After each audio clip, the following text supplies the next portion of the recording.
Morning, everybody. Hey, there's people who said good morning back to me. What fun.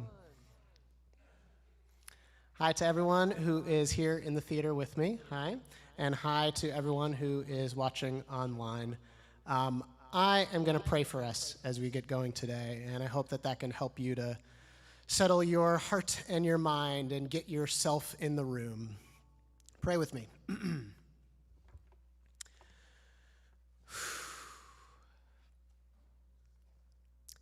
Well, God, we gather the personal thoughts and feelings, stresses, excitements, everything in between, the things that are very personal to us. We gather those and ask that you would help us to bring all of that into the room with us in a way that sometimes it feels like our bodies can be somewhere, but our minds and our hearts are elsewhere. So allow us to bring our whole selves into this space. I pray that we would experience something, that there would be a sense of what is beyond us connecting with us, that each of us would feel alive spiritually, that you would interact with us, God, and you would show us what you are like, that you are not a distant and cold God, that especially with the emotions and the feelings and the thoughts that we are all carrying, with the images we've seen of what's happened in Haiti and what's happened in Afghanistan, in those ways where we're all carrying the same things. You are not a God that is cold and distant from these things, but you are a God of empathy.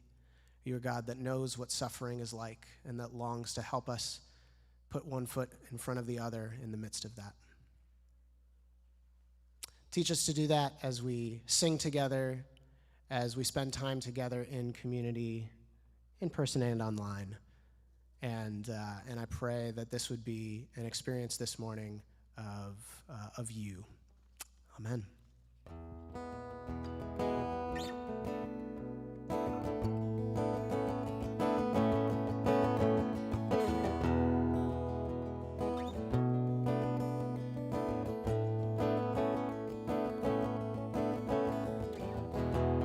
If you'd like to stand with me while we sing, please do. Oh my, I didn't know what it means to believe. Oh my, I didn't know what it means to believe. But if I hold on tight, is it true? Would you take care of all that I do? Oh Lord, I'm a-getting ready to believe.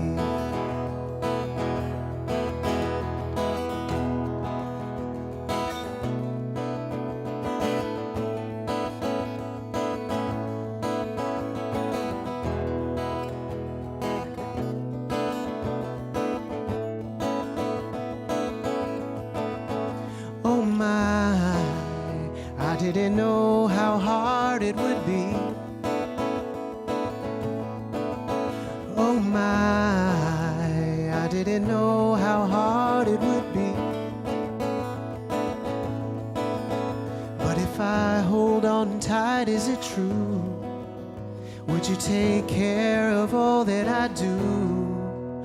Oh Lord, I'm a-getting ready to believe. Oh Lord, I'm a-getting ready to believe. They'll be waving hands, singing free, singing standing tall, it's coming easy. No more looking down, honey, can't you see? Oh Lord, I'm a-getting ready to believe. They'll be waving and singing free, singing standing tall, it's coming easy. No more looking down, honey, can't you see? Oh Lord, I'm a-getting ready. Oh Lord, I'm getting ready. Oh Lord, I'm a-getting ready to believe.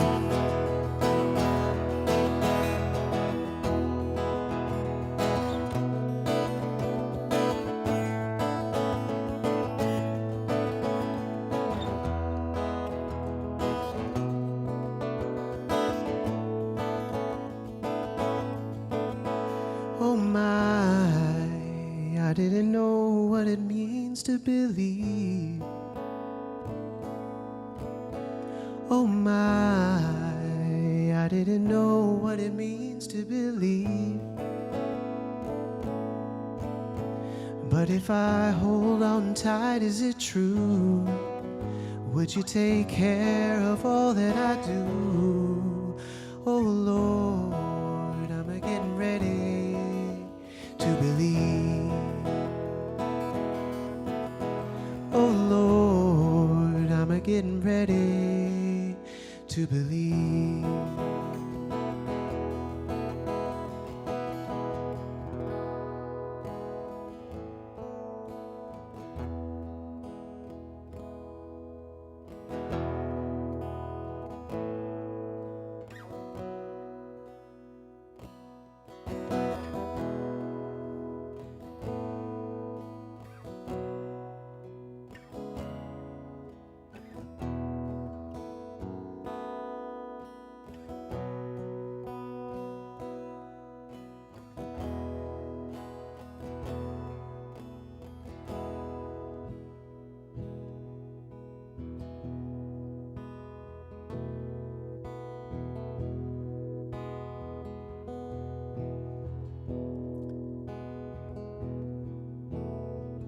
So one of the challenges that we're in right now as people who are aware more so than ever before of any suffering that is out there in the world. It can't escape us. We know about everything. We can go online for a moment and find out. And how do we put one foot in front of the other with such senseless suffering going on around us? And how do we make sense of our own lives if we are removed from that, or far from that?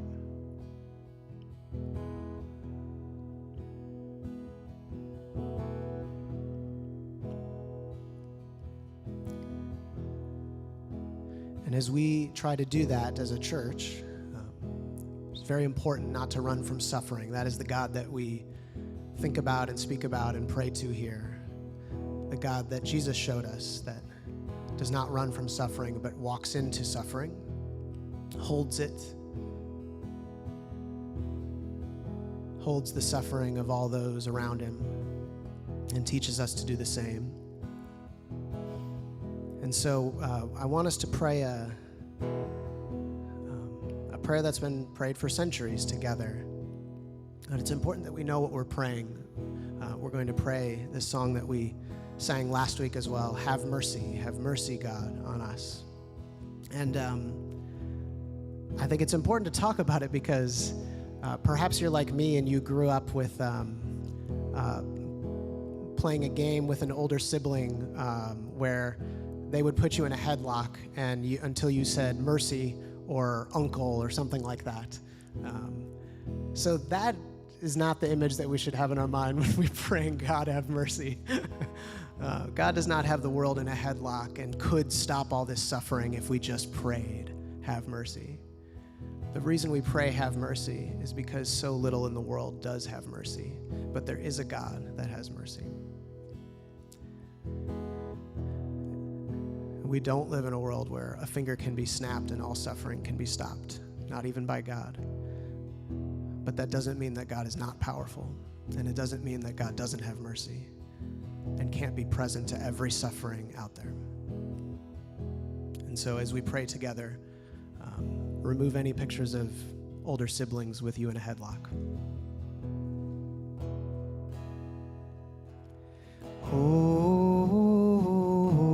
Holy God, holy and mighty, holy immortal one, have mercy, have mercy on us. Sing that again together. Holy God,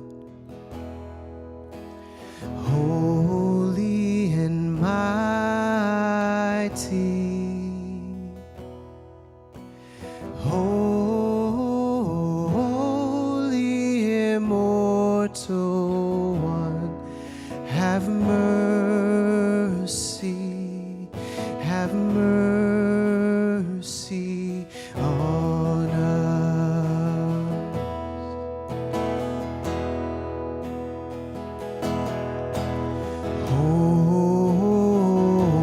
Holy God,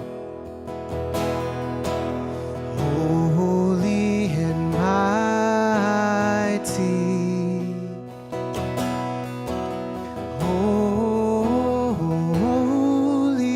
immortal one, have mercy, have mercy on us.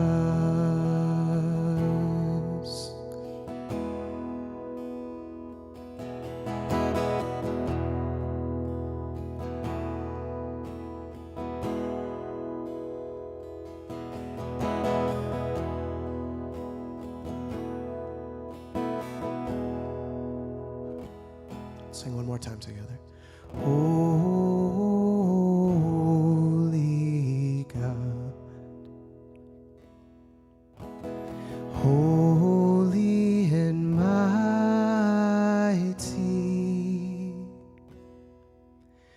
holy immortal one, have mercy, have mercy on us.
In the winter of our discontent, in the ruins of our monuments, an ancient light appearing into all our bitterness and hate. Whoops. Into every deadly plot we've laid, a kindness ever nearing.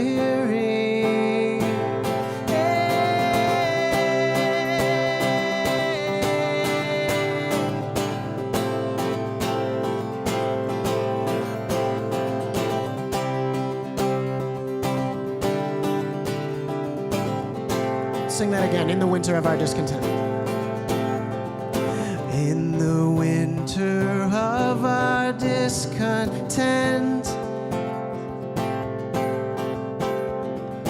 in the ruins of our monuments, an ancient light appearing into every deadly plot we've laid, into all our bitterness and hate, a kindness ever nearing.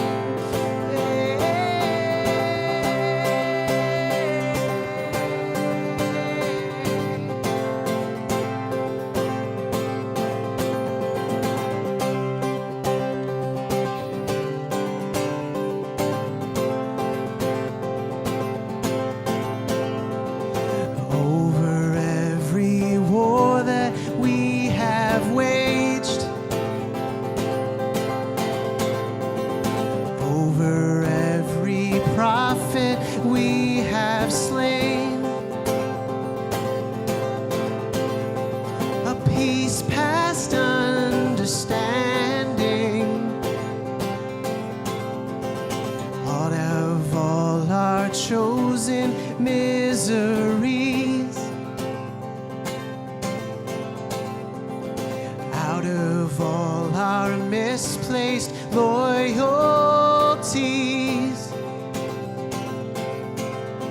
a heaven in the making.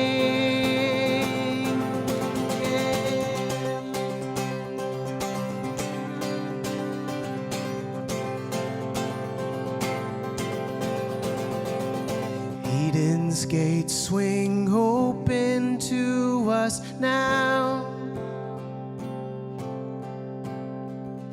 We'll turn every weapon to a plow. For every sin a pardon, every field of wildflowers left to see, every forest filling up with green. There is healing in the garden, healing in the garden, healing in the garden.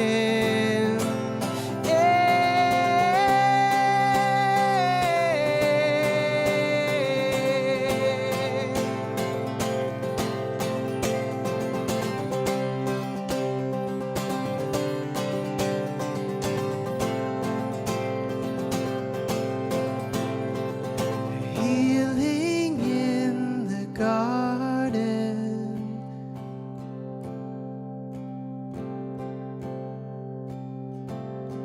There is healing in the garden.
Image of the invisible, in our pain we feel you near. God of heaven in flesh and bone, by your wounds we shall be healed. Wounded healer, we give our hearts to you. Wounded healer, we give our hearts to you.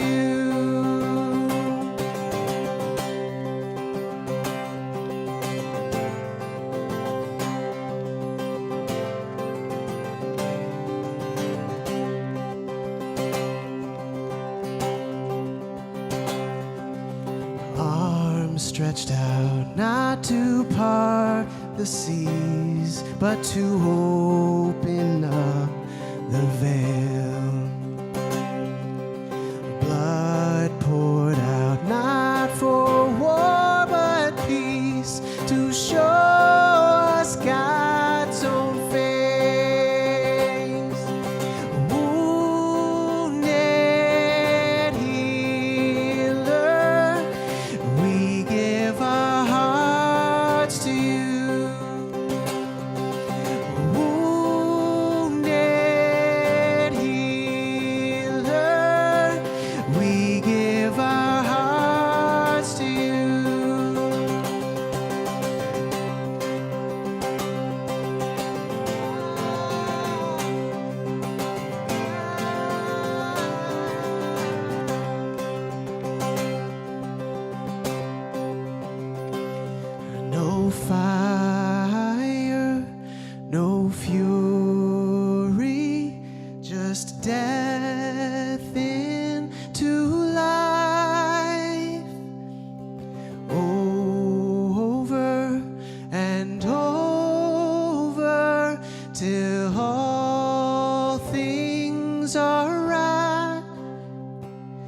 no fire, no fury, just death into life. Over and over till all things are right. Wounded healer, we give our hearts to you. Wounded healer, we give our hearts to you. Wounded healer, we give our hearts to you. Wounded healer, we give our hearts to you.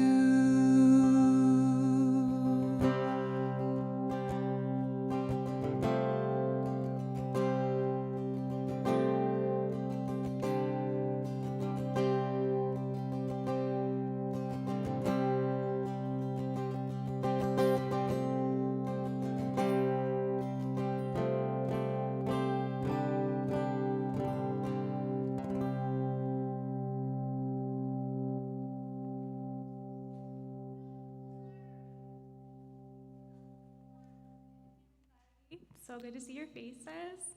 In case you don't know me, I'm Hope Medueno, and I'm going to pray others' words today that were spoken from their hearts and resonated in mine. Most of them are from a book called Untamed by Glennon Doyle, and some are from the book called Psalms in the Bible, written in the Message version. The former was recommended to me by my therapist, so it made me smile that we're talking about therapy today. Without further ado, will you all pray with me? Hey God, we're like snow globes. We spend all of our time, energy, words, and money creating a flurry, trying not to know, making sure that the snow doesn't settle, so we have to face the fiery truth inside us, solid and unmoving. The relationship is over, the wine is winning, the pills aren't for back pain anymore. He's not coming back, the book won't write itself. The move is the only way. Quitting this job will save my life. It was abuse. You never grieved him. It's been 6 months since we made love. Spending a lifetime hating her is no life at all. We keep ourselves shaken up because there are dragons in our center. So we must systematically dismantle every piece of ourselves, then build a life of our own. I did it by resurrecting the very parts of myself that I was trained to mistrust, hide, and abandon in order to keep others comfortable. My emotion, my intuition, my imagination, my courage. Those are the keys to freedom. Those are who we are. Will we be brave enough to unlock ourselves? Will we be brave enough to set ourselves free? Will we finally step out of our cages and say to ourselves, to our people, and to the world, here I am. Listen, God, please pay attention. Can you make sense of these ramblings, my groans and cries? King God, I need your help. Every morning, you'll hear me at it again. Every morning, I lay out the pieces of my life on your altar and watch for the fire to descend. Amen. Okay, go ahead and sit down and give a hand to the music. Thank you.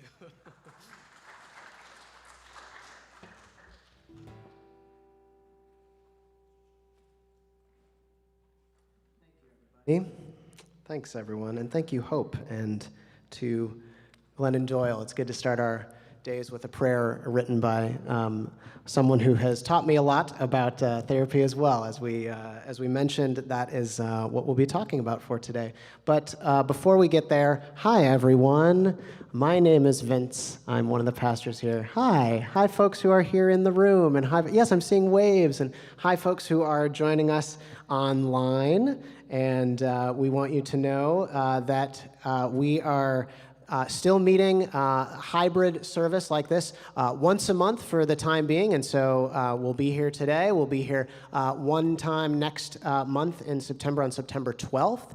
And we hope to be doing this as it is safe as much as possible going forward.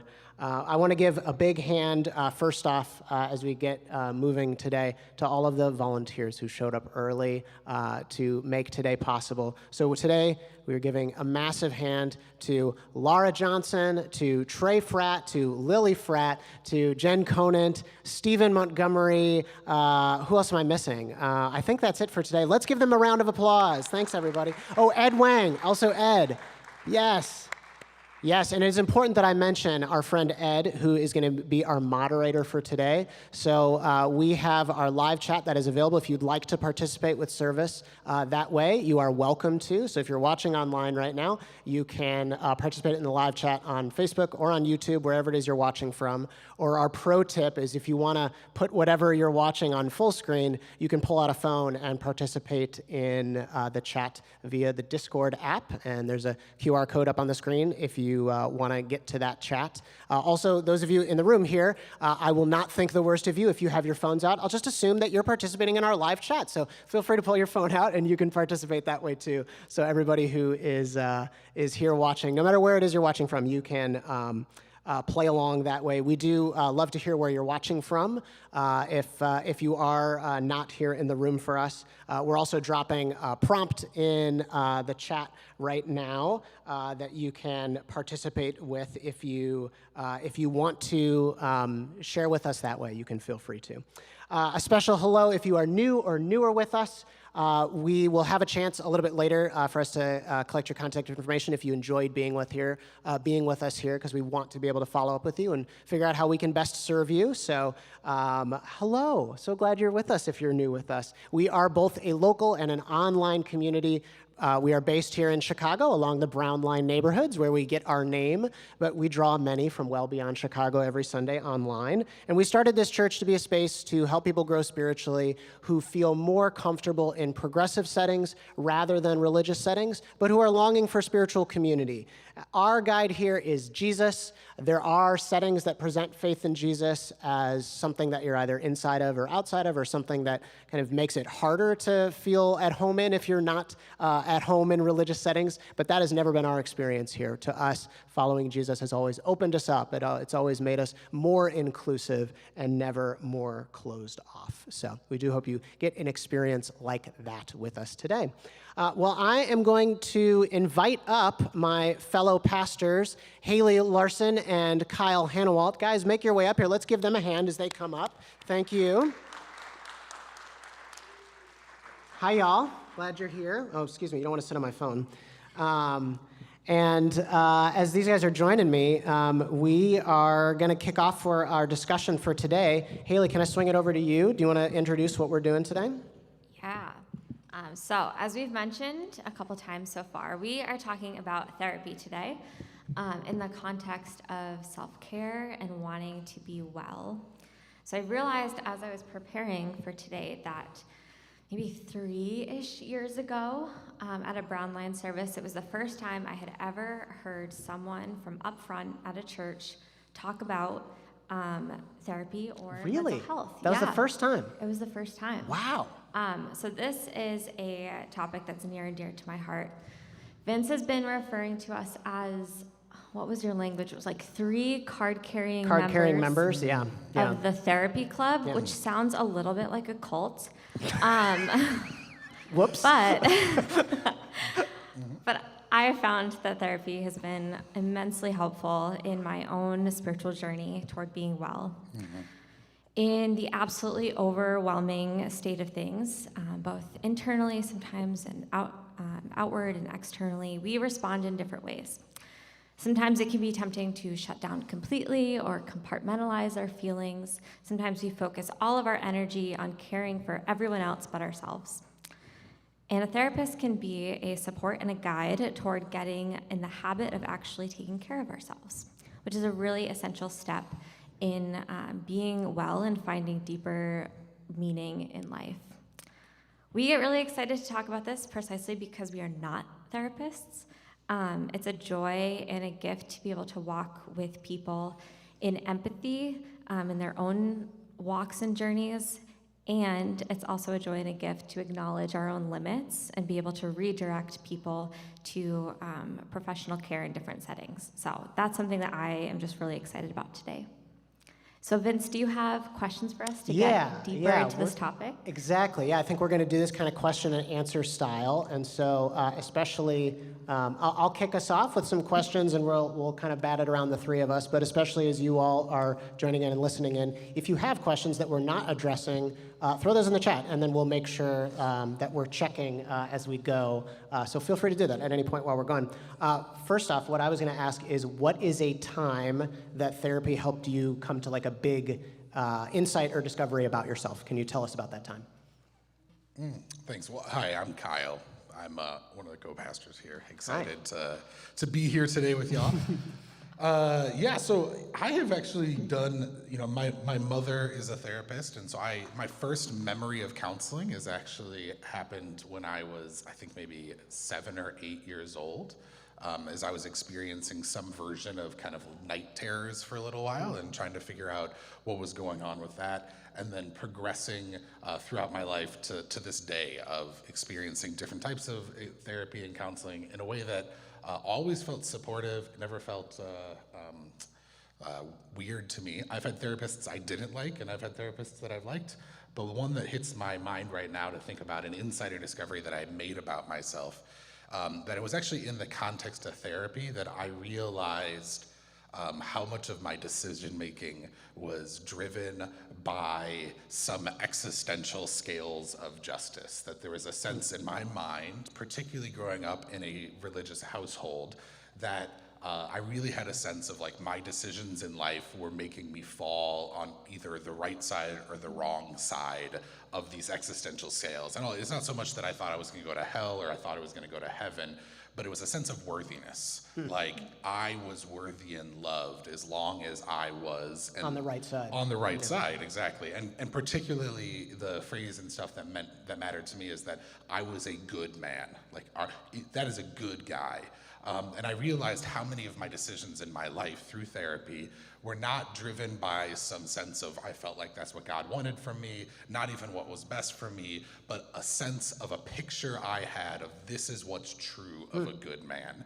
And in times, that pressure and that experience of wanting to fall on that good side of things has even led me to make decisions that were unhealthy for myself, overextending of myself, even harmful of other people, because like earlier in my life, part of what a good man is somebody who stood up for what was true. Well, 16-year-old Kyle really struggled to understand his lack of awareness of truth. And so I stood up for lots of things that were true that I now look back and don't think are true anymore. But I hurt people because I felt like that's what God would ask of me to be worthy. Or even today in my life, a good man is somebody who's able to say yes when people reach out to him, which often is at the sacrifice of my own health, which is then at the sacrifice of my relationships around me because I am not taking care of myself. And so for me, a major insight that is interwoven with my experience of faith and God and health that came out of therapy directly was separating out this picture of my worthiness being tied to falling on the right side of what is a good man. And did that happen like in a counselor's office? Like, was it like an aha moment, or was it more like dawning, gradual, you figured it out over the course of many sessions? It was a very gradual process, but there was a singular moment. I remember sitting in therapy and my counselor said to me, "What if you're not a good man?" And I was like, hold up. What are you trying to say? And he goes, no. What if you're not a good man? Do you still deserve love? What if you're not a good man? Do you still deserve the acceptance of other people? What if you're not a good man? Does God still have good for you? And I was like, that, you just really don't make sense to me, because all of those things in my mind are conditional. And he was like, what if you're an asshole? Yeah, yep. But you're an asshole who gets your needs met. You're an asshole that has resources to be there for the people that love you, who's loved by God. And my brain still breaks when I think about that. Yeah. But there was a moment of like, I'm fighting this battle to win the argument in my heart that I'm a good man. What happens if I'm not? What happens if I make choices, or a man of privilege, I perpetuate injustice without my awareness? What if I'm doing things in my life that hurt other people? And what if that is just true, and actually my path forward is not arguing what I'm a good man, but trying to figure out how I be loved and happy and healthy for the people around me? Yeah, that's really something. That is definitely a moment that you will never forget. No. Haley, what about you? Like, what's a discovery or insight? And did it happen in a moment? Was it gradual? Tell us. Yeah, I think mine is more gradual than a specific moment. But I've actually been seeing the same therapist for 4, going on 5 years Yeah, now. wow, that's great. And it's been wonderful. And I think that one of the biggest things that I have learned throughout that whole process, I've learned a lot about grace, and having grace for myself and having grace for other people in my life. And it was through therapy that I realized that my view of grace before I started therapy was incomplete. I needed the piece of grace that focuses in on validation. So grace before, it's not simply just forgiving and forgetting, or letting people off the hook, letting myself off the hook, and kind of overlooking the actual pain and frustration that was really thoroughly present. But grace, and a grace that I encountered in therapy, says both you can forgive and you can move forward, and you can validate that the pain and suffering is really, really real. Yeah, both those. Yeah. Mm-hmm. So holding that tension, I think, has definitely come out of therapy sessions over time. Wow. And it's impacted the way that I look at relationships, knowing that I can really care for people and I'm not responsible for their feelings and emotions. I can validate myself and still be pushed forward to move and change in different ways. So that piece of grace and validation going hand in hand is something that I've learned through sessions. Man, that feels so, that's like one of those things that if you explain it, you're like, yeah, of course, I should be able to hold that. It's sort of like tensions, like we've been talking about on Sunday mornings here. But how you actually do it is much harder.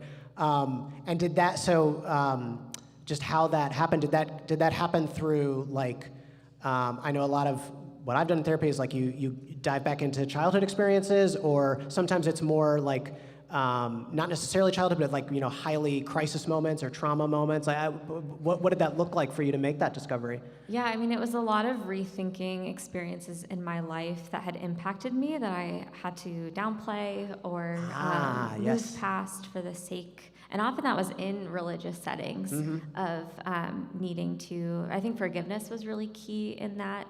But it was also just something I saw modeled in my therapist, who has never made me feel invalidated in any way. Wow. Yeah. And has That's still interesting. said, all right, this is the 6th time you've been in my office talking about the same thing. Like, she's never been like, You're not a bad "Get person for past that." it." Yep, yeah. Like, there's always grace. So setting an environment of grace and validation is something that I've just by walking into her office have really felt. Yeah, that's really good. For me, I remember sitting with my therapist and coming to the realization, it was like we were talking and I'm kind of like, I sit down for my sessions, I'm like, okay, I'm ready to go. I have these 3 things that I want to talk about, and Kyle's laughing because he knows me and he knows that like I sit down and I have things I want to talk about. And I remember like there was like probably, it felt like 5 minutes. It was probably only like a minute of like actual like silence because I was piecing something together in my head after our back and forth. And it was the realization that my upbringing, my childhood, how I experienced growing up, basically created a pastor-shaped hole in my heart. And like the fact that I am a pastor is like the most predictable thing in the entire world based on my childhood. And I remember like initially I realized that, and it felt like condemning to me. It's like, wait, no, like I did this because I am I have like strong convictions to help people, and there's like noble motivation behind me becoming a pastor. But really, it's just like it was the most predictable thing in the world, because I look at the way that I grew up and the way that different hurts or things that I picked up along the way of like realizing like I will elevate somebody else's need before I will address mine. that if everybody else is in crisis, it's my job to be the one who holds it together.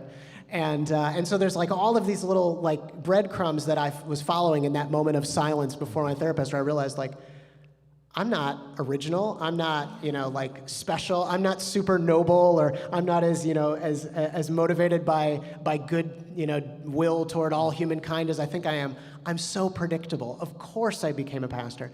But then once I was able to like get over like the hit to my ego that was of like, oh yeah, okay, that's fine. You're predictable. You fell into this because this is, you're just kind of following the next thing. You're following your nose to the next thing.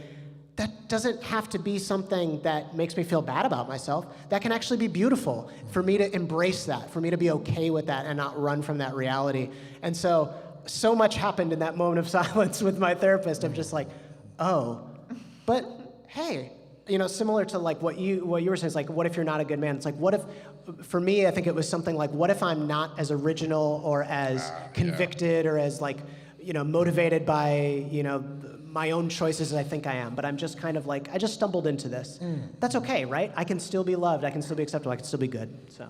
You can still be a good pastor. I can still be a good pastor, There's exactly. a sense of like, without that narrative, there's this threat of like, am I uniquely called and crafted and do this? Right. Or is this a logical outpouring of who I am? Right, because that would make me think like, oh, I'm gonna be bad at this, because I'm just doing what life laid out for me. Yeah. There's, on spiritual terms, there's like, oh, that's, that's somehow lesser than somebody that like overcame obstacles to become a pastor, which is not true at all. So absolutely.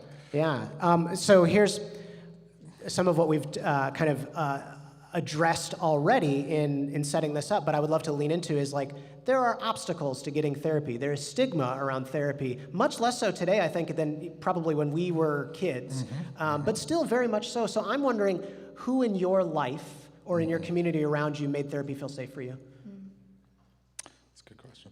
I mean, my mother being a therapist and doing that process for me, but I think the truth is, it was also friends of mine that I knew became healthier through their experience. I have a couple, like when I was in college, there's a group of guys that were like young professionals, maybe 4 or 5 years older than me, that were connected with our church at the time. And a couple of them were incredibly open about their own experiences with therapy and their own experiences about how it was making them have fuller and happier lives.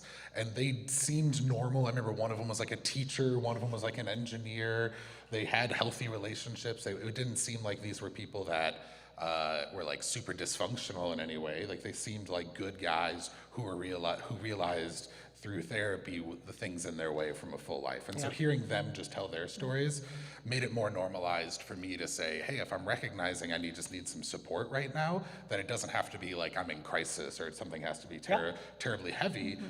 And actually this isn't, I think even in times of therapy, it feels like it's this really like heavy, serious thing where you're dealing with like crisis things all the time, but just seeing them just kind of talk about how it helped their journey of self-understanding, helped them see how God showed up in their lives, helped them be better husbands, workers, family members and stuff. I just saw them and I was like, okay, well, this feels a little bit more like just a helpful tool that I can access rather than like, going to the ER because my arm is broken from a mental health perspective. Yeah. What about you, Hayley? Yeah, I think that shift from seeing therapy as reactionary to a really big crisis or event versus, if we're going to keep that metaphor going, of like preventative care, of being in the just kind of daily practice of being well instead of waiting until things really escalate. But I had a similar experience. My mom did try to take me to therapy in high school, so I'll give her credit for that one. I was not having it. I was really bratty about it, and just figured I wasn't a therapy person. In college, I saw a lot of friends really benefit from it, but still was like, yeah, but I don't need therapy. Like, I never was in the mindset of like, this is bad and Jesus doesn't want this, but I was still in the mindset of like, I'm not a therapy person. Yeah. But it took kind of getting to one of those crisis moments to be like, this is no longer optional. This is something I really need right now.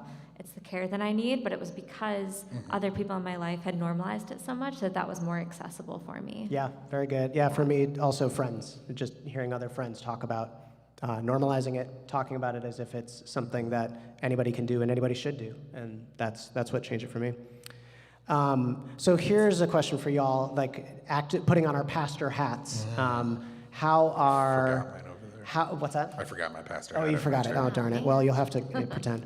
How are spiritual health and therapy intertwined, overlapping? How do they feed each other? How are they not overlapping? I think, Hayley, you rightly earlier pointed out, there's some ways where pastoring and mental health professionals overlap, and there's some ways where they don't. So yeah, how does that play out? What do you guys see? Yeah, I mean, I think in many ways it's almost impossible to try to find spiritual health if you are not also taking care of mental health, and it's almost impossible to find mental health if you're not taking care of spiritual health. I mean, historically, they were conflated with each other. Like last week, we were talking in the Bible group about this experience of mental health being equated with spiritual affliction, and this idea that like throughout our history, it's only been recently that we begin to understand the difference between mental and spiritual life. I think historically, if you came in with say anxiety or came in with experiences of depression for the first, several millennia of human existence, that would be considered a spiritual thing. Yep. So I think that even separating those things out is a more recent thing. Like honestly, who were the therapists of the Middle Ages? They were clergy. Yep. It was the people you would go to and talk about what's happening and listening. And so to me, I see this intertwining just by the nature of what we see throughout history, but I also see it intertwined because so much of my own experience of understanding who God is and the realities of what is He calling me towards is understanding the unique blocks and things that prevent me from living out a full life. And so a lot of that stuff is about what is mental health, what is spiritual health when you talk about the formational understandings of the world that were put into us as kids, the deep shames that were put into us when we were little people, the frameworks of what we saw the world, and we're trying to live that out today. Mental health is understanding what those things are and realizing the blocks and trying to work through those in a way that creates healthy life right now. Spiritual life is recognizing the ways that we were hurt and injured as a child and see God bringing healing to us right now. I think that there's just some innate realities that because you can't necessarily look at a mental health injury, like you can look at a broken arm and say that's the mental health injury, in the same way you can't see what spiritual health is in the way that a broken arm is. And so I think our ability to separate those out, because both of them have somewhat of a non-physically tangible reality to themselves, there's gonna be clean. It's about being a healthy person. Now I do think there's difference between the two, but I actually think that if we are not acknowledging both of them hand in hand, we can't move forward with either one of them. Yeah, I like that. I like that it's acknowledging the fact that there's so much overlap, and we're searching for the same thing. Therapists and pastors or spiritual directors or things like that are all searching for the same holistic health for people, but maybe the tools in your tool belt that you're using are slightly different, and the different situations might call for different tools. What about you, Hayley? What do you see about the overlap and how they feed each other? Yeah, I go back to this Kierkegaard quote all the time about, with God's help, I will become myself. And I think that really gets at this relationship of discovering more about yourself leads to discovering more about God, and vice versa. I think a lot of areas of life are very solutions driven. We want the most efficient way to do things. We want a clear-cut answer. And both therapy and following Jesus are not that. If you go into a therapy session and you're expecting all right, 2 to 4 sessions in, I'm gonna have this problem solved, I'm gonna know exactly how to handle life, and I'm out, you're going to be disappointed if that is your mindset heading in. But it's more so about the hard work, the ongoing work. And that I've seen that too in my relationship with Jesus, just the ongoing patience really that's required for caring for yourself and for discovering more about the kingdom of God around you. It's helped me re-look at some of the stories of healing in the Bible Yes, too. Kyle, yeah. I know you mentioned healing as well. There's one particular story in John where there's a man who is laying by a pool, wanting healing from those waters, and he cannot walk and is experiencing suffering, and it's for a crazy long amount of time, like 38 years or something. And Jesus comes up to him and sees him and says, "Do you want to be made well?" And that is the most ridiculous question to someone who is like blatantly suffering. But I think it's really, really important here, because Jesus sees this person, names that there is something going on that is getting in the way of that person living a full and flourishing life, but he lets him name that he wants to be healed, that he wants to move into a life that has more freedom in it, and that he trusts that Jesus is going to both help initiate that and support that journey. Yeah. And I think that naming piece, and we see that it's a pattern in the stories of healing, that Jesus is constantly asking or letting people tell their own stories, name their own pain. And I think that that's really essential in therapy as well, that you can't like shove other people into therapy, that you need to be in a space where you are willing to name the pain that's going on and walk toward healing. Yeah, that makes me think of the first step of 12-step programs like Alcoholics Anonymous, is that we named for ourselves that we were powerless over and needed a power higher than ourselves to restore us to sanity. And there is something about naming it for yourself that's actually, if that's not a part of the process, can you even find, mental health? Can you even find spiritual health? I don't know. Yeah, and I think it's empowering, and that piece Yes, is really yeah, important. yeah. That it takes away the shame of needing some type of healing or help. That even To be able to say it out loud. Yeah, and Yes. even with the, I've definitely seen a shift of people being more vocal about being in therapy, people being more vocal about the struggles that they're facing in life, and I think that's really important. Because it does help dissipate some of that shame, some of that underlying, like, I don't need this, that I think still comes up. Absolutely. I mean, what did we all just share? Somebody else modeled for us doing this so that we would do it, right? Yeah. Exactly. Yeah, that's exactly right.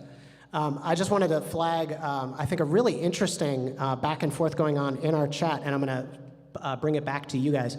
So there's a question. Laura, if we can bring up Ben's original question, I think is really great. And so it says, Ben, wait, Kyle. You know Ben, so he's like, wait, Kyle. So you're saying that if you're perpetuating injustice, but you're taking care of yourself and taking care of those around you, that's okay? I think it gets us back to like this tension thing, right? That we've been talking about of like, what does it look like to find mental health when nothing that we're doing is just our own individual selves? We're also part of this bigger world where we have all of these tensions of trying to figure out like, oh my gosh, like how do I be a responsible global citizen? How do I be a responsible person who has privilege in a world where plenty of people are on the underside of society? How do we make that work? Therapy, actually, I think the reason I want to bring it back to us is like, actually, therapy helps us tease out that tension, because it very much is a tension. I think that's why it was so great to bring up. Yeah, so I noticed Ben's comment when it popped up, and I had two initial thoughts. The first thought is I will speak to how you live with that tension. And so I think this is specifically speaking to my experience of no longer trying to let go of this idea of I'm trying to be a good man. Well, the first thing to say is this is why I think mental health and spirituality are so important, because each of our battles and each of our growths are so different from each other, and they're so informed by who we are and where we're positioned in society. And so I think there might be somebody here that maybe the voice to you is like, you should consider being a good man. Yeah, and interesting. the voice to The me, voice to you is not the same as the voice to somebody me else. is like, you don't need to stop trying to be a good man. And I think this is part of the battle because of who I am and how I was formed, the spaces I came up with, and what parents that were pastors and counselors, the amount of burden that I take on every single day, the amount of response, like nobody's ever, like the risk for me is not falling short of my responsibilities in life and being like, I'm just gonna go play video games all day. That's not ever gonna be my risk. My risk is gonna be, I'm gonna totally burn myself out because I'm gonna take on responsibilities that are not mine. That is not the same battle for everybody. So somebody probably is not gonna be good advice for you to say, stop, don't try to be a good man. But that is my battle, and that is part of my story that therapy had to lead me into, and it led me into this interweaving of realizing what interwovening. Good thing grammar is not required to be a good man. But to me, there's a real sense of even my motivation for why I do what I do is not built in an authentic desire for the world to be a better place. It's built in to a place of fear that my worthiness is going to leave. Yeah. And so, for example, if you're stepping into places of systemic racism, as a man with privilege, and my motivation is I want to be a good man, and that's why I'm going to do this work, that comes out. That comes out in all sorts of deeply corrosive ways that undermine long-lasting change. If I'm, and actually necessarily for me to be part of big picture change, I have to be coming from a place where I know that I am loved and accepted and okay, and actually part of a deep, fuller life for me is living in a world where other people have deeper and fuller lives. And so the reason I want to fight systemic racism is not about my own virtue or not about me feeling guilty about anything. It's about me seeing the innate honor and value and dignity of every human being, recognizing that our society doesn't reflect that, and wanting to then be part of everybody experiencing a deeper and fuller life because that's part of mine, which will necessitate that I'm addressing systemic racism in our world. But it's important to me that I'm first recognizing that if I don't deal with my own stuff, I'm gonna actually walk into that attack and actually undermine tons of stuff, particularly as a white guy, if all I'm doing is alleviating my desire to feel okay. That is some really interesting texture. You know, I think a thought that I have just thinking about holding tensions and especially when it comes to our own personal healing journeys. Another thing I wonder this about you, because I think that this feels true for me, is like maybe at a different time, in a different season, with different presenting circumstances, the message might be the reverse to you. Like, you know, you were talking about how Absolutely. like one message could be true for one person and another message could be true for another person. It's very, focused on individual circumstances. It also could change over time for you as an individual. And so like I'm thinking about how there was a period in time where a lot of my I'm mentioning this discovery about my childhood creating a pastor-shaped hole in my heart. There was a period in time where what my task before me was to process the frustration with that of what the heck, man? This is the childhood that I had, but then there was a season of time where what was called of me, what I was being beckoned into, was not expressing frustration, but sort of like owning and piecing back my identity together in a new way. And so even within the same person, I wonder if a different message could be applied at a different time, and that just. I don't know. I mean, it kind of gets back to something that has been a drumbeat for us lately at Brownline, which is there really are no universals in this. Like, we really do need this sense of there is a living God that can speak moment to moment to different circumstances. Because if I try and take my experience and make it a universal and then go and paste it on somebody else, that's just like sometimes it will work. But sometimes it won't, and that's how people get injured. That's how people often get injured in religious settings. Yeah, everyone goes, my pastor told me I don't need to be a good person anymore. That's right. Yeah, there we go. That's what it is. Well, and I think this is why mental health feeds spiritual health, is because I actually think that's the way our spiritual life works. Like, for example, maybe in seasons, there's times of quiet meditative prayer are absolutely feeding us and resourcing us. And in other moments, we need to be journaling's our jam. In other moments, it's like listening to music and singing out loud. Jam. And I think that what we need to do is our mental health pieces help inform that. Sometimes we need to be in a group of other people and constantly sharing our lives with them.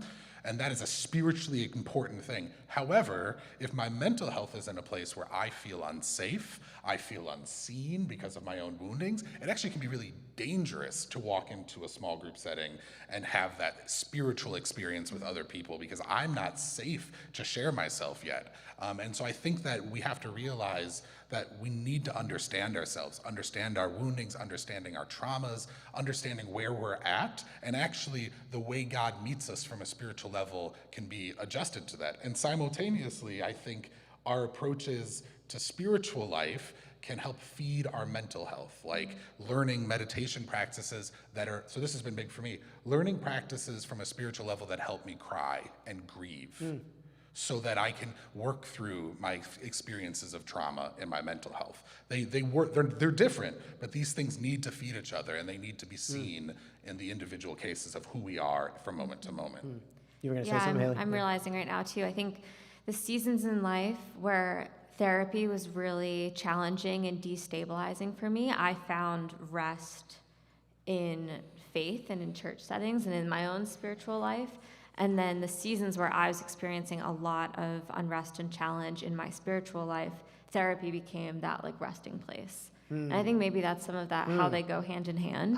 That's really interesting, yes. Because that's going to shift in different ways too, that there's going to be times where you're wrestling with your understanding of God, your understanding of community, that is going to take place in a communal setting, and you're going to need to find individual respite from that. And there's other times where there's just so much inner deep work that is taking place that you're going to need to find a greater community outside of yourself to rest in. Yeah. What if we can go continue to get broader and broader, where we're talking about like there are lots of different individual experiences. They might be very different. Maybe we can just flag a few of those to help. What are common obstacles to somebody experiencing something good in therapy, and then how might we recommend, like, oh, here's something to try to get over that common obstacle? I mean, the two obstacles that feel the most pressing are logistics and I guess some version of shame. Okay. I think. Yeah. Can you take those like one at a time? Logistics is, does my insurance cover this? Yes, yep. I probably got to call them to figure out what that looks like. I'm tired. I don't want to call them. It's the worst. I called a counselor and they were full.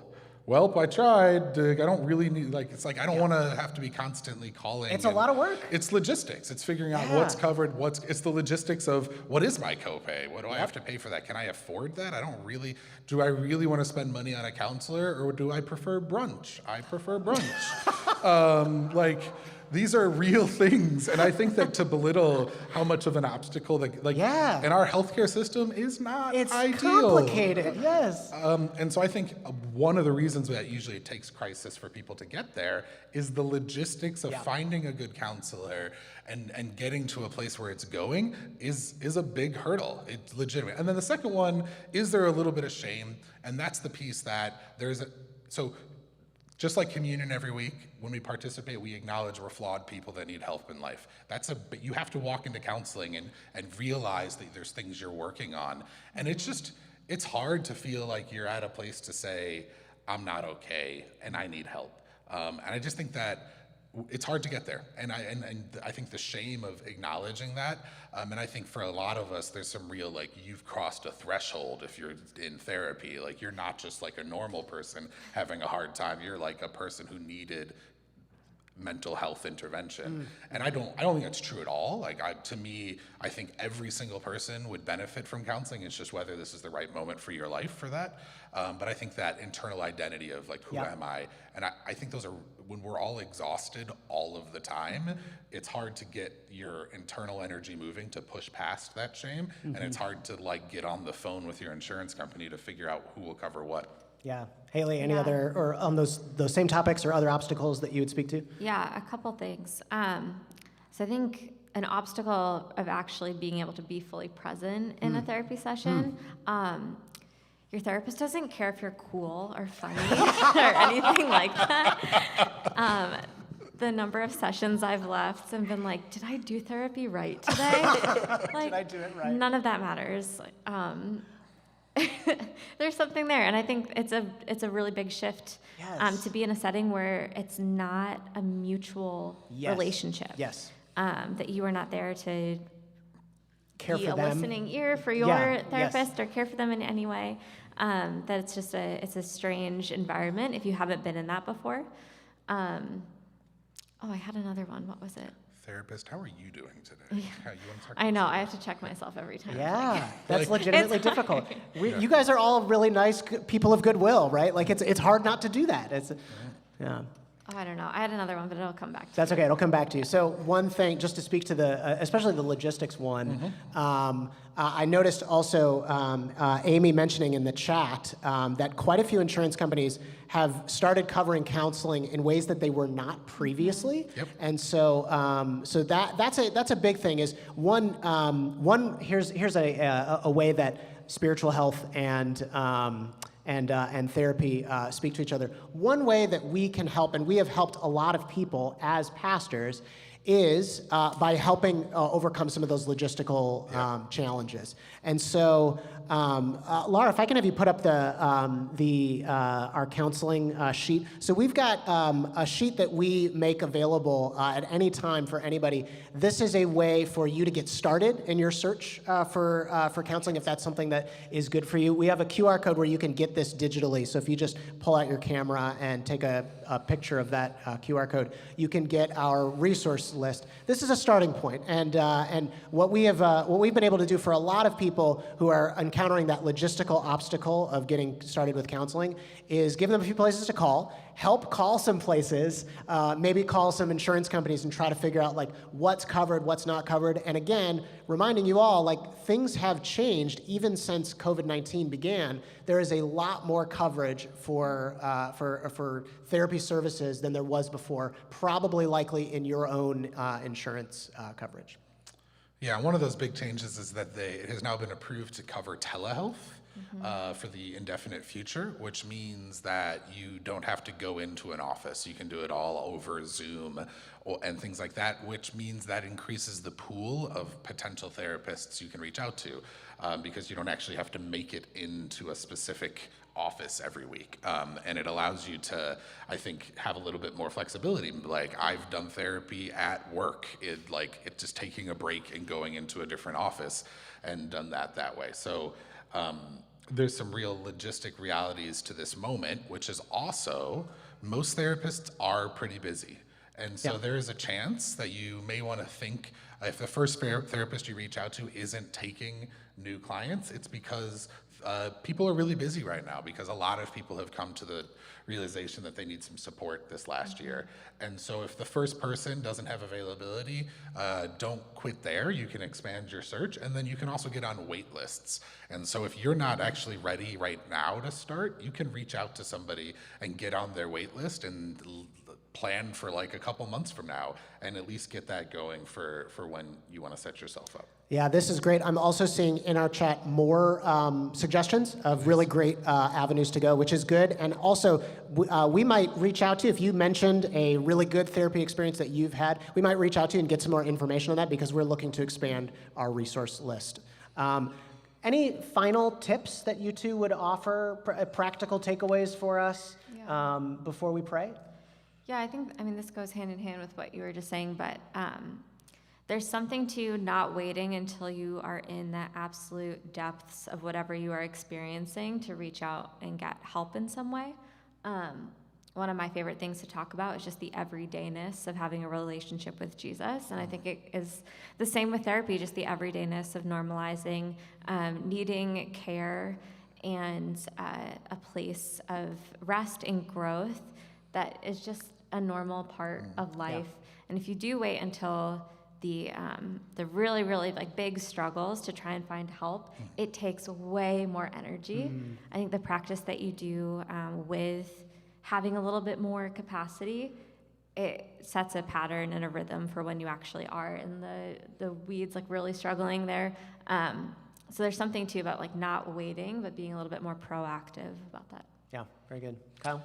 Yeah, so I have a few tips that I've passed around that have been, I think, consistently helpful. The first one is not every therapist is a good therapist. They're just not. Not every teacher's a good teacher, not every pastor's a good pastor. So if you have a therapist you don't like, you just find a different therapist. That's okay. We're not saying do one session and quit, but just because you've had a mediocre to bad experience with therapy does not mean therapy isn't for you.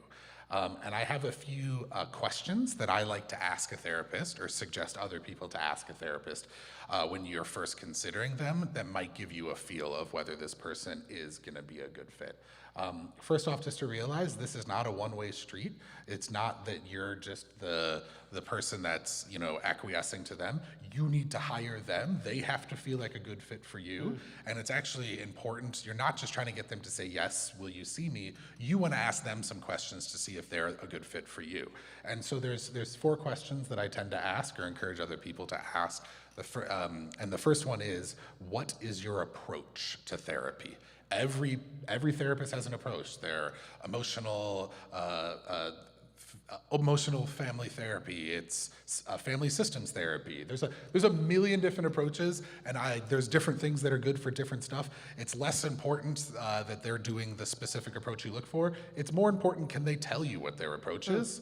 And even more importantly, can they tell you without being defensive of it? Some therapists, a good therapist, will be happy to tell you why they do what they do. And if there's a sense of like, well, I don't want to have to defend myself, there's probably something going on with that therapist. I might suggest you to move on. My second suggestion is, if you have something specific you're working through, anxiety, depression, postpartum, marriage, whatever's going on, just ask them, have you had experience working with somebody with anxiety before? Have you had experience with somebody, and then if they say no, you could maybe still try it depending on what it is. If it's just, I'm working through family stuff, maybe you can figure it out. But particularly if you're recognizing, I'm working through anxiety, I'm working through postpartum, you want a therapist that has done that and you're not the first time. So that's the second one. Once they've said, yes, I've worked with marriage counseling before, yes, I've done this before, then you ask, what do you look for in progress for somebody that's come in here with anxiety? That you want them to actually have a picture of what a healthier experience of anxiety looks like, a healthier marriage looks like. They're not going to say that we're going to fix it, but they want to say, well, what I look for somebody with anxiety is people that begin to understand their triggers more, so they understand what provokes anxiety and set in frameworks in their life to be able to help care for themselves in that. So that's the 2-part question, which is, have you worked on this before? And then what are you looking for in that? And then I would say the last part in this is just asking them what their availability is. And what I mean, just literally, if you have counseling set up at a time that is going to be stressful for you to make it every single week, and they only have counseling at 2:00 on Tuesdays, and you're like, I'm not going to pull that off, it has to actually work for your life. And so just real quickly, what's your approach? Have you worked with this specific thing? What do you look for as a positive outcome for that? And then what's your openings look like for my ability to do that? And usually if you get through those 4 answers, it's not even as much about what they say. Yeah. It's how they said it. Yeah. Do they feel like they do it? The last piece is, I would say every counselor, and when they talk about what they're looking for, at some point probably should mention having other people in your life. Your therapist should not be the only person in your life that's a support. Every good therapist is going to say, and you have other people in your life that are helping you with this. That if the therapist has a relationship where they feel like they're the only person you go to for things, that could be a problematic experience. And so you certainly, in what they're looking for, want to see some level of you're connecting with pointing you you're outward. pointing you outward to other people too. So that's just a quick suggestion on how you might be able to filter who might be a good mental health practitioner for you. That is really good. Hayley, any final comments just after hearing that, or does that cover it? Yeah, I think the network of support piece is really big. In the same way that we are not therapists, your therapist likely is in another role in your life that you need. So the ability for them to refer out if they don't have that specialty, that training and everything. I think in any profession, knowing your limits is a really big thing. But when it's a helping profession, it's even more important. Yeah. Yeah, absolutely. Well, awesome. Thank you, everybody who helped also in the chat kind of keep this conversation lively and bring new things and new questions into it. We're appreciative. Kyle, can I ask for you to pray for us as Absolutely. we close up? Yeah. Well, Jesus, we are so grateful that you are a God who cares about us being healthy and full and alive. Just as we see throughout your life, you bringing belonging to people looking for belonging, you addressing shame for people that are fighting shame, you bringing healing to those who are looking for healing. I pray that we would find that too, Lord, that we would live in a space in our world where we are bold in our ability to ask for what we need, and that the ways that mental health is so interwoven with spiritual health, that we would find partners and therapists that would help us do that well. That we would be those that find fruit in those experiences to understand ourselves more and therefore understand you more. God, I pray that we would be a community around each other to help bridge the hurdles, bridge the obstacles in our place, in our way, to be able to get what we need. And that you would help us in this moment even filter, is this the right time for me to look into this or not? The answer is not necessarily yes for everybody, but that if the answer is, that you would help us as a community support each other in that. Amen. Amen. Well, thank you guys so much. Can I ask for a hand for me too, but also these two? That was great. We appreciate it. And just one last thing, just to say, it doesn't necessarily make sense for everybody in this room to do counseling right now. Just because we're saying that's the case, if you may have a million things in your life going on, and this is just a season where that's not going to be there, and so just to hear that as well. I do think that probably every human being would benefit from doing at least a season of counseling in their life. However, maybe it's not this season, yeah. and just want to make sure you hear that from us. Yes, yes. Once again, the very individualized suggestions. We find a lot of help, and I think believing in this idea that my situation is not unknown to God, and slowing down and trying to consider what is the unique guidance to me in this moment from the living God. That's some fodder for prayer right there. So we encourage you to do that if at all you are piqued by our topic today. Well, we are once again so grateful for everybody who has joined us for another Sunday. If you are newer with us, we did mention that we would love to get your contact information. And so we're going to put a QR code up on the screen that says, if you're new here, you can follow this code. So you can just pull out your phone and follow that, whether you're watching on the computer screen or you're here in the theater. We would love for you to tell us your name and give us some contact info so we can follow up. We love getting coffee with people or connecting with people virtually just to hear how they found out about our community and how we can serve you best. So do let us know, and we would be happy. That's one of my favorite parts of my job, is just grabbing coffee with people and getting to know people. We also have a QR code that just says resources up on the screen, and that with that code you can find access to learn more about our church or get connected with our small groups. As we head into the fall here, we have lots of small groups that have been on break for the summer. And so there will be new opportunities for you to connect in smaller groups, sometimes virtually, sometimes in person for our local crowd that are going to be beginning here in the fall. So if that's something that interests you, you can also find that on that by following that QR code.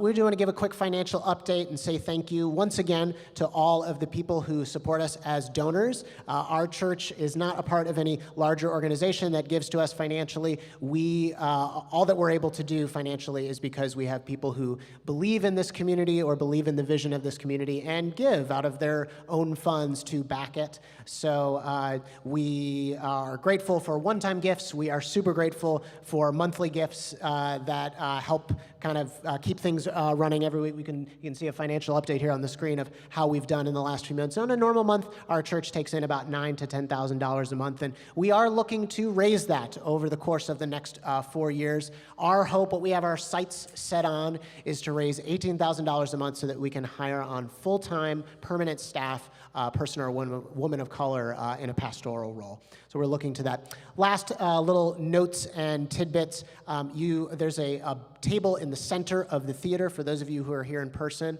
We would love for you to replenish your stock of neighboring bags. These are bags that anybody can take and have something substantial to offer to somebody who is unhoused if you interact with people throughout your week. So we have more bags. If you need more, you can grab those. Take as many as you like. We have more than that, too. So if they run out, you can do that. And then if we can do our quick announcements. As I mentioned, at the moment, we are going to be doing monthly hybrid services. So today is our August hybrid service. We will look at September 12th for our next time to be together in person. It is still unclear about when we're going to be meeting in person more regularly, just because there is still so much unclear and changing with the pandemic. And certainly as we all have experienced in Chicago in the last 2 weeks, things have changed once again. So we do want you to stay tuned, and we want you to be a part of that conversation.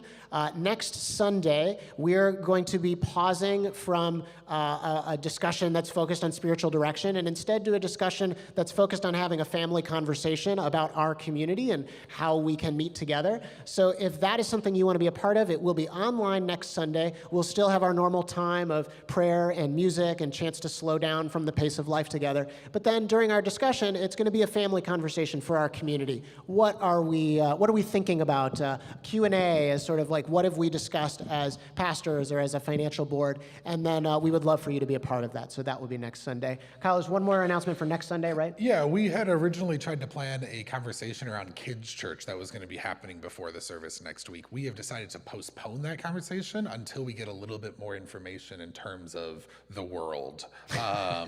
And so I think we're particularly, most schools are starting back up in the next week or two, and we thought it might be better to let kids go through that progress first, see how we're feeling, and then prior to our time together, start talking at that point again about what we would like to see and what our feelings and thoughts are about doing in-person kids' church in the near future. So Very good. Well, as we close today, let me invite Hayley right back up so that she will lead us in communion before we dismiss. Hayley. Did you want to? I was going to go get my stuff. I'm in the middle.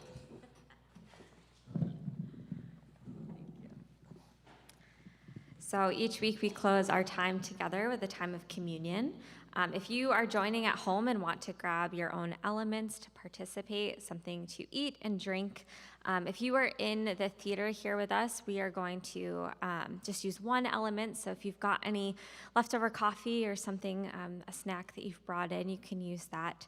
And we will, I'll pray over us and we will take both of those elements together in one today. So in communion, this is a practice that followers of Jesus have taken part in over space and time. We acknowledge our own limitedness and our need for a God that is beyond ourselves, that draws us into deeper meaning, both individually and communally. This is a God that is not controlling, a God that does not bring us into any space of shame, but offers us love in abundance and grace in abundance. And so on the night that Jesus was betrayed, he shared a meal with his friends. He broke bread, gave thanks, and said, "This is my body for you." Likewise, he took the cup and said, "This is my blood poured out for you. Whenever you eat this bread and drink from this cup, you do so in remembrance of me."